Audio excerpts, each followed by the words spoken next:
I want to be very, very clear here. Everything you just said there about the home record, the last time they conceded more than one goal, fine. Perfectly respectful, John. I don't care.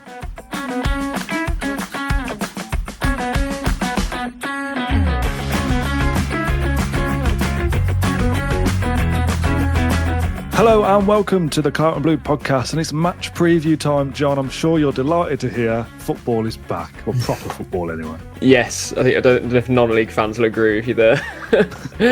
Sorry, non-league fans. Aston Villa are back, that's what we really care about. Yeah, we are so back. Yeah, it was very nice actually to go to the presser today, and it felt like football as we know it anyway is back, and it almost felt like the first, as if we were preparing for the first day of the season again, almost. It's been that long. Like, obviously it hasn't, but that's how it feels, and that's the kind of vibe I got from Unai today as well. Like, very relaxed, pre-West Ham. That's just how it felt. It felt like no pressure almost, which, I mean, at the time I was like, oh, I don't know about that. Like, this is going to be a really big season and stuff, but Unai was chilling. And today felt the same, like on the cusp of... It's on the cusp. Obviously, we have 90 minutes, well, maybe even more than that, but a game away from Wembley, a quarter-final FA Cup tie. Like, it's a huge game, but the mood seems very chilled out. So, yeah, it's good to be back at Bodymore. Yeah, I think chilled out is probably the right approach. Like, take it seriously, yes, and we will get to that, I'm sure, throughout this episode. But also, like, we're kind of in control. We are the favourites for this tie. We are, this is not Villa bias to suggest that Aston Villa have a better squad and system than Preston North End in the bottom ends of the Championship. Like, if Villa play well, 9 times out of 10 they win this game. It's the 1 time out of 10 that you need to worry about and be careful for. But to be chilled and relaxed and to go into it knowing that, if we do our thing, we'll win is a pretty good position to be in for an FA Cup quarter final. It's a nice way to come back into it, really, isn't it? Brighton away is a really difficult game. I'd rather have this match, the Preston game, coming up first. It's don't get me wrong, it's not this isn't a case of kind of easing your way into it because we're playing the Championship team. That's not what I'm thinking at all. It's the fact that we are, win away from Wembley in a cup semi-final. That's like really exciting. So, yeah, it's a very nice way to come back into it. And of course, Brighton away, then Forest at home, PSG, Southampton away. Of course, you need to win that game as well. PSG away again.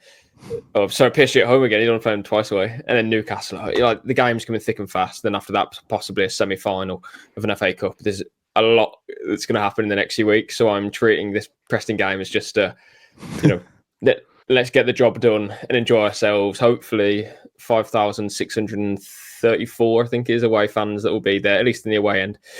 We'll have a bit of a party. Those are the scenes that we want to see. Yeah. Terrible time to take a drink. I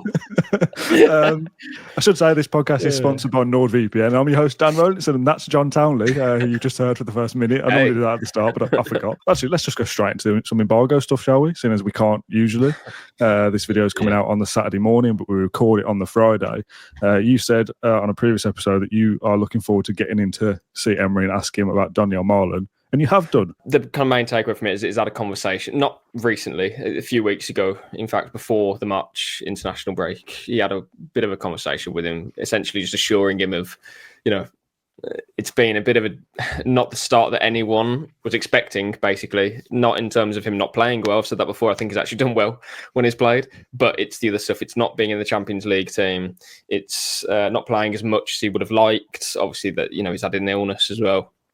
They kept him out of one match. So, yeah, it's not been ideal for Marlon, but Emery has kind of gone out his way, should we say, to maybe put an arm around the shoulder kind of thing and say, your place here isn't, this isn't us not thinking that we've bought the wrong player or something. It's just you are one of many good players really in attack. That's the kind of message I'm sure Emery sent him, and that his chances will come, of course, because he's been playing the Champions League. Well, the FA Cup is a big opportunity for him. So we'll see whether Emery plays him from the off. I mean, we'll get into that later and probably get it wrong. But yeah, that was one of the kind of more juicier things from the press conference as such. There was only one broadcast person in the presser, so there wasn't a whole lot from the non-embargoed section of the press conference. But again, like as I said from the top, Emery was just just cool and collected today, I think. 2 years ago, we were strong and we ended the season strong in terms of the squad and players that were fit. Last season, It was the opposite. Obviously, he said that we were very tired. We needed a break. We needed the season to end very quickly. So this kind of kills another segment. But knowing that Ross Barkley is the only injury, and that he should be returning very soon, not for Sunday, but soon. That Villa are in a strong place to attack the last 2 months of the season, and again, lots of games, which means possibly lots of injuries. But Villa have a very deep squad, and he said that we want to attack it, with full energy, is what he said. So yeah, it was just almost like a fresh start, and he called this a new phase, basically, of the season, which I like. It does feel like that, doesn't it? Yeah, like everything that's happened before now has happened, but it feels like, again, we have a massive final run of games in the Premier League, and we're in the quarterfinal of the FA Cup, which is a massive chance to get silverware. Champions League, the biggest competition of them all, we're in the quarterfinals. I don't think anybody's expecting us to, beat PSG, let alone go through semi-final and then win the thing. So that's just a nice thing to have, I think. What will be in that competition. The FA Cup, however, feels like a win it, like at any cost, just win it. I think it would be disappointment if we lost to any team from now on, genuinely, because we know we can beat Man City. So yeah, we'll see what happens, but that's the kind of message that I kind of project on that. But yeah, in the league, very difficult fixtures. Do we get top 5? Possibly not. But yeah, Emery, as I say, kind of using this as a fresh start almost, and that's I think that's what everybody probably wanted. Actually, before the break, it was okay. Hopefully, no one comes back injured, and that we can kind of just go. And that's what we have. This is almost like the final part of the campaign now, and as Emery says, with fresh energy, full energy, we can hopefully do something. I mean, I'm more shocked about how the magic of the FA Cup has gone, that only one broadcast journalist goes to an Aston Villa FA Cup pre-match press conference. I don't know.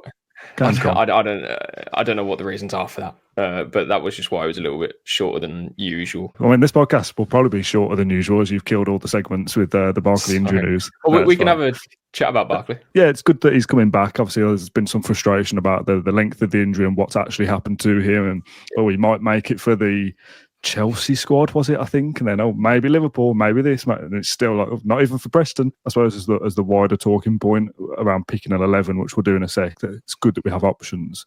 I think there was a line I saw about, assess some players today or tomorrow even, potentially, ahead of Sunday, because of the players that have come back from international duty. So it wouldn't shock me at all. I'm not saying that Emery knows anybody's injured at the moment, but X player might not be available on Sunday because there has been some kind of hangover from international duty. The idea of Villa having a fully fit squad minus Barkley seems alien to me. Surely there'll be somebody else.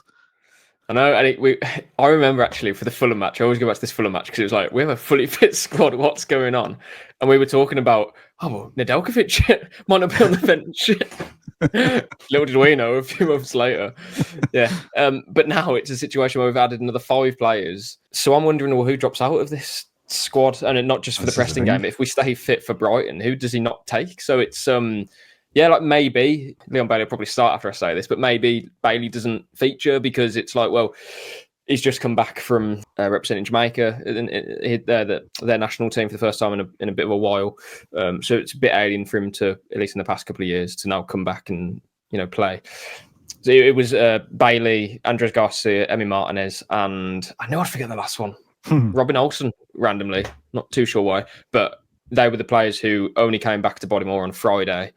I think it helps Villa that the match was pushed back to Sunday, allowing them to have an extra session on the Saturday. It's not going to be anything strenuous, but extra information. Rest, isn't it, after travelling and stuff? Well, yeah, exactly. Rest and information for the Preston game. So, all of that kind of works out. And as we said before, Dan, there is simply no excuse not to win this game. That was on a voice note message between us earlier. We've not actually said it on the podcast as this stage. I've not edited anything out yet, but we both feel like there are no excuses at all for us not to win this game.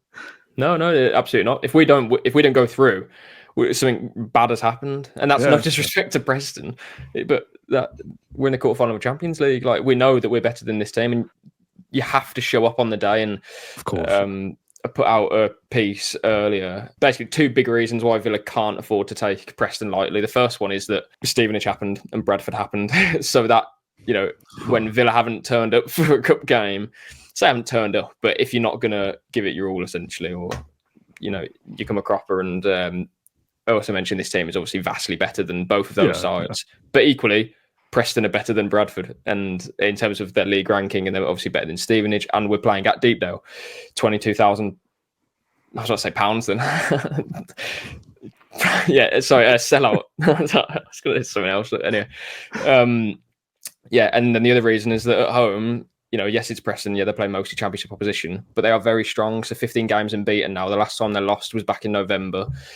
That was also the last time that they conceded more than one goal in a match. They've kept 4 clean sheets in the last 6, and only 3 losses in 25 home games this season in all comps, one of which is Arsenal. The other one is Bristol City, and they did concede very early in that game, so I think that probably rocked them a little bit and probably changed the game plan. Yeah. And then the other one was on the first game of the season at home against Sheffield United, who were title contenders in the Championship. So they're very strong at home, like you can't deny that. They also held Fulham to a draw in the Carabao Cup and then beat them on penalties, if I'm not mistaken. Yeah, this is a team who will absolutely be relishing playing Villa. I think there was some discussion about the pitch not being very good recently as well. So that might be a bit of a leveler. They don't win too many games at home, but I don't think that matters. The fact that they're hard to beat and they don't concede many goals, that's the key here. That's the key thing. If Villa don't play well, there's a chance that, yes, we don't go through to the next round of the competition. Not because they're better than us and they've got a better squad or a better manager or anything like that, because clearly they haven't. Paul Heckingbottom or Unai Emery, Emi Martinez or Preston North End's goalkeeper. Do you know what I mean? Like, there's obviously no comparison on any level. But if Villa don't play well against a side who is decent at home, again, mostly against Championship opposition, you can come unstuck if you don't put it in. However, I want to be very, very clear here. Everything you just said there about their home record, the last time they conceded more than 1 goal, fine. Perfectly respectful, John. I don't care. None of that matters to me because there's just there's no world in which Villa can't win this game. Like, if they turn up. If they turn up. That's my point. As 9 times out of 10, Villa have to go and win this game with what's at stake and what's not just the semi-final. We want to go and win this whole competition. Yeah. It's one of the easier draws you could have got in this quarter-final. I don't care about the pitch or their home record or their clean sheets or whatever. Villa have to go and win this game, and that is just the pure, like, boiling it down to the most simplest of things. There's no excuses. I'm not going to come on this podcast afterwards if we've lost and gone, well, yeah, but, Onana's not played very much and Olsen was in goal. Doesn't matter. Whatever Villa's strongest 11 is, even if we make 4 or 5 changes from what you believe is the strongest 11, that squad should still be beating Preston. So whoever plays, whatever happens, unless we get, like, over by a VAR penalty in the 99th minute and it's 1-0 to Preston and it's like, well, that really shouldn't have happened. We've been cheated out of it. Yeah, slightly different. But if Villa go there and don't play well and get rolled over by a Championship team, and let's face it, they're not top of the league. There's no excuse for Villa not to win this game. And I'm not going to put any money on it because I'm not a gambling man, but you would put lots of money on Villa winning this game 9 times out of 10 if they show up. And that is the key caveat to everything that we have spoken about. Villa still have to turn up and do a job and be professional. We can't just roll up and expect to win because, we've got Unai Emery or we've got Emi Martinez in goal. Of course we're better, because football doesn't work like that. Plymouth and Liverpool, these things can happen. But from a Villa fan perspective, I would be raging if Villa didn't win this game. That's all absolutely bang on. I'd be raging as well. This would feel as bad as any sort of result we've had in recent history. This, in comparison to playing, Fulham away in a Premier League game where at that point, there's no Premier League result that really compares to it because we were never challenging for much anyway. This is one of our best chances of winning a domestic piece of silverware for however many years. You've got a Championship opposition, yes, away from home. And if it was at Villa Park, I think we'd mostly be saying Villa win this game 9.5 times out of 10, even a little bit further than 9 out of 10.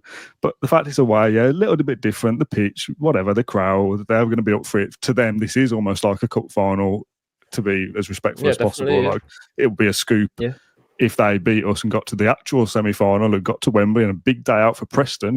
There's no understating how important that would be for them. But what is at stake for Villa to actually do something and achieve here? This is a golden opportunity, and it just cannot be wasted. Yeah, well, that's why I'm confident that Villa will get the job done. But it's one of those games where if you give Preston in the first 30 minutes or whatever it may be a scent that they can get to Wembley, well, you've already given them a leg up that you really didn't need to do. So we need to be bang at it from the first minute and treat it like we're playing a Premier League level side. What I would say is, you kind of mentioned, I think you mentioned it earlier anyway, that Kane Kesselheden can't play. There's a few players that they won't have through suspension and injury. Just looking at their squad that played Burnley in the last time that they played in the FA Cup, at least 3 of those players won't play in the starting 11. Yeah. Maybe there's more, but I'll have to double check after this. Absolutely no excuse not to win this game. If you don't turn up, do not expect just to go through. That's the kind of point I'm trying to say. One set piece, one red card, anything can happen in these games, and ultimately that has been the magic of the FA Cup down the years, and that is still definitely alive. So yeah, Villa, turn up, do the job, happy days, and we can have a bit of a party here sitting at away end. I won't be there in the away end. Let's try and pick an 11 then. Obviously, as we've said, we've got loads of options, everybody except Ross Barkley. As of recording, who knows when the team sheet comes, oh, Matt Cash it about why did nobody know about that? These things can happen sometimes. I've seen a lot of people saying things like, we've got to take it seriously, we've got to go with our strongest squad. And I don't see that isn't the case anyway. Like, it's a chance to get to Wembley. Like, this is, as we've said before, about like kind of getting through the FA Cup and the League Cup by accident in the early rounds. Rotate some players, and if you can still win, happy days. Like, take it seriously further down the line. It's quarter-final now. Doesn't matter that it's Preston or Arsenal. You still take it seriously. I think Villa's strongest squad is hard to say what that is, apart from possibly 3 players, 4 maybe. Martinez, Konsa, Ollie Watkins, and Kamara. Yeah. And Tielemans. Rodgers. Apart from, you're pushing it a bit to the point where it makes the point redundant, but as in what... Sorry. No, it's true though. But I guess the point I'm trying to say is that Ramsey or Rashford, Marlon or Bailey, don't get me wrong, I know Bailey gets a lot of stick, but you know what I'm trying to say, Cash or Garcia, and I know people have favourites in the team and whatever, but they're pretty level. We're not talking... in previous seasons where it's, I don't know, Luiz or Sanson, it's not a massive difference now. It's pretty level, and you're talking about form and fitness and all that stuff. So yeah, we'll be playing a strong team, whatever. We can't not play a strong team. Our players are too good. Yeah. Would you have any eye on Brighton and beyond with this 11? No, not at all. Either. I genuinely wouldn't. This is the most important game of the season so far for me. Yeah, at the moment. Because it's another step forward for a trophy. So yeah, full strength. The only thing I would say is I completely forgot about Disasi being cup tied, because we have so many players. And I mean, I was at work last week, so I kind of switched off completely, or tried to. So yeah, I completely forgot Disasi was cup tied. And yeah, that's one less option. But geez, oh well, there's a lot more options that we have at the moment. There was a few weeks, of course, where we had like one centre back. So yeah, we're in a pretty strong position without one player. Run me through an 11 then. I'll give you the floor. Don't give me any reasonings. Just give me 11 names, as best you can, and just tell me what 11 you think Emery will go for. Martinez in goal. I think he'll start Cash because Garcia came back late. Konsa, Mings, and Luca Dean. Kamara, Tielemans, Rodgers, Asensio, Miggin, and Watkins. I would say that leaves Rashford and Ramsey and Bailey and Marlon and Anana. And Garcia and Matson. Torres. Oh God, what squad we have, by the way. Cash or Garcia is either or for me. I don't think you're going to see, and obviously, what do we know? I don't think you'll see the Konsa at right back thing and Mings and Torres as a makeshift back three kind of thing. I don't think we'll see Konsa right back again, to be honest. I mean, maybe no, I don't. Not I think it'll be disaster for any run of games. Yeah, I think those days are done. Really, I wouldn't mind seeing Torres. Just because he's got to make an appearance at some point, and when do you throw him in? Like, again, on paper, is this an easier game than some of the others? Well, yes, theoretically, but would Torres have an easier time against Preston's forwards or Brighton's or Forest or Southampton? You know what I mean? Right. So, that is one where you probably would look towards the future a little bit and say, well, I want to bed him in because I want him to play against Brighton, or I want him to be ready for PSG. So he has to have a couple of games where he maybe plays half at Preston and the full game at Brighton, so he's ready for it. Do you know what I mean? So you've got to chuck him in at some point. And both players played in I suppose they did play in Dubai. Trained in Dubai, played that practice match, didn't mean anything, but they trained and worked closely with Emery. Obviously, he said that was really good as well. He said everyone worked fantastically, and it was a very good training camp that they had over there. Okay, well that's good. That's good to know. Yeah, it's good to know. Dean or Maatsen again, I'd be relatively happy with both. Obviously, Maatsen scored in the international break, so maybe he's feeling confident and ready to go, and that's what we need down that left-hand side. I would have Kamara and Tielemans as well as my midfield two. I'd have Rodgers in the 10. Is that what you had? Or is he on the left? No, I'd Rodgers on... Well, this is the thing. I mean, either side, McGinn and Rodgers seem to swap positions, play different roles. Yeah. But yeah, Asensio 10, and then McGinn or Rodgers either side. I'd rather have Rodgers off the left, but who knows what will happen in the match. But yeah, Asensio 10. Yeah, I mean, Asensio's got to play, but then where does Rodgers play? So I like him in the middle as well. And I can't see a game of this magnitude, despite what we said about the opposition. Like it's still an FA Cup quarter final. McGinn's fit, he plays in these kind of games. So yeah, I think Rashford or Ramsey starts. I was questioning Ramsey, maybe Asensio in the middle and Ramsey left, and give Rodgers a little bit more of a break. But like the point I mentioned then about going out in Dubai, Ramsey was obviously in Dubai. True. Him and Asensio both there, and presumably worked up a bit of chemistry between themselves, at least on the training pitch. So there's a chance that maybe those two play. Yeah, and again, whatever we play, I don't think it's a slight on anyone. We haven't analysed Preston. I think that's the key point. That's exactly what I was about to say. Yeah. They will have watched Preston's games over these breaks, or Emery himself, or a group of analysts, and worked out that, well, what Rodgers offers us, carrying the ball forward, or Rashford's pace, those are the things that are the defining factors against this specific opposition. I haven't watched any of Preston in the build-up to this game, have you? I don't think I've watched Preston this season. I'm trying to think. I don't think I have. I don't think I've probably watched a Preston game since the last time Villa played them. For us just to go, well, maybe Ramsey, maybe this. Like, this is ultimately the point of previews. We don't know.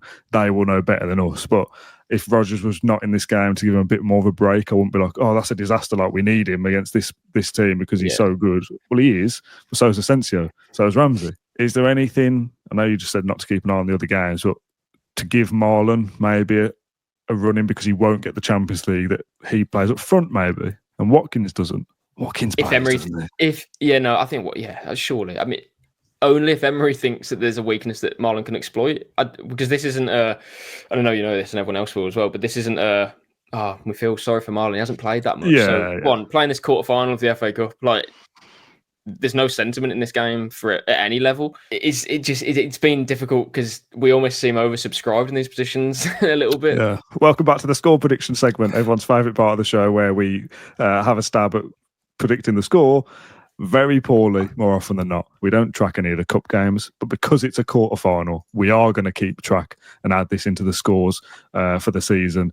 You're still in the lead with 13. I'm on 9. So I'm not too far behind, but they are pitifully poor scores for a season's worth of predictions.